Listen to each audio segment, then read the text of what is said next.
ఈనాటి కార్యక్రమానికి విచ్చేసినటువంటి తెలంగాణ రాష్ట్ర సంక్షేమ శాఖ మంత్రివర్యులు అడ్లూరు లక్ష్మణ్ కుమార్ గారికి, జిల్లా కాంగ్రెస్ పార్టీ అధ్యక్షులు గాజంగి నందయ్య గారికి, మున్సిపల్ చైర్పర్సన్ వాణి గారికి, మాజీ మున్సిపల్ చైర్మన్ గిరి నాగభూషణం గారికి, పిసిసి సభ్యులు బండ శంకరన్న గారికి,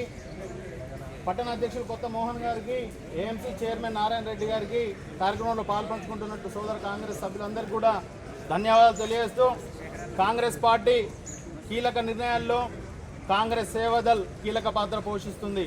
మరి రాబో రోజుల్లోపట కాంగ్రెస్ పార్టీ క్రమశిక్షణ కలిగినటువంటి కార్యకర్తలు, సేవదల్ కార్యకర్తలందరూ కూడా వ్యక్తుల కోసం కాకుండా పార్టీ కోసం కష్టపడాలని గౌరవ రాహుల్ గాంధీ గారి నేతృత్వం లోపట, మల్లికార్జున్ గారి నాయకత్వం లోపట,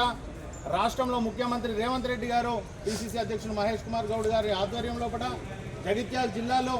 మంత్రివర్యులు లక్ష్మణ్ కుమార్ గారు, డిసిసి అధ్యక్షులు గాజంగి నందయ్య గారి ఆధ్వర్యం లోపట కాంగ్రెస్ సేవదల్ కార్యకర్తలు కృషి చేస్తామని సందర్భంగా తెలియజేస్తూ, రాబో రోజులోపట కార్యక్రమాల లోపల కాంగ్రెస్ సేవదల్ కార్యకర్తల సేవలు వినియోగించుకోవాలని ఈ సందర్భంగా కోరుకుంటూ, మాన్య అతిథి అడ్లూరు లక్ష్మణ్ కుమార్ గారు సేవదల్ కార్యకర్తలను ఉద్దేశించి ప్రసంగిస్తారు. సేవాదళకు సంబంధించిన అధ్యక్షులు, అదేవిధంగా సేవాదళ సభ్యులు, మా జిల్లా కాంగ్రెస్ పార్టీ అధ్యక్షులు నందయ్య గారు, సోదరుమైన మున్సిపల్ చైర్పర్సన్, మా పిసిసి, మా సేవాదళకు సంబంధించినటువంటి ప్రత్యేకమైనటువంటి సేంద్రీయ కార్యక్రమం, వందన కార్యక్రమం, జాతీయ గీతం ఆలాపన, మరి రాష్ట్రంలో సమైక్యత, దేశంలో సమగ్రతగా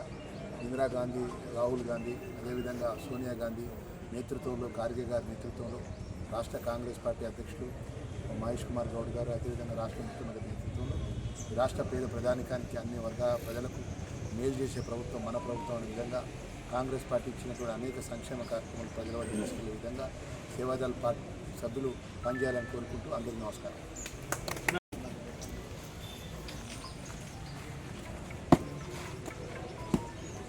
కార్యక్రమాన్ని ముగించే విధంగా మీరు ఆజ్ఞాపించాల్సిందిగా కోరుతున్నాను. Thank you.